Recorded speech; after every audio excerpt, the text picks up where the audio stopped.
This is the Green River in Greenfield, Massachusetts. After Tropical Storm Irene, all the rain in Vermont. There's just one small portion of the flooding. This used to be one small tributary.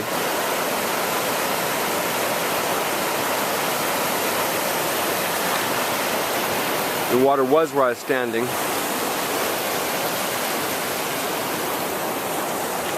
This used to be a swimming hole, at least 8 feet deep, and it's now approximately 1.5 feet deep.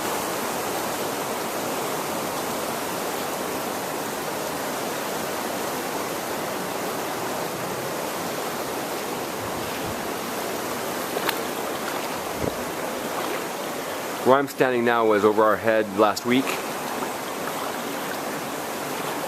And now it brought in this much silt.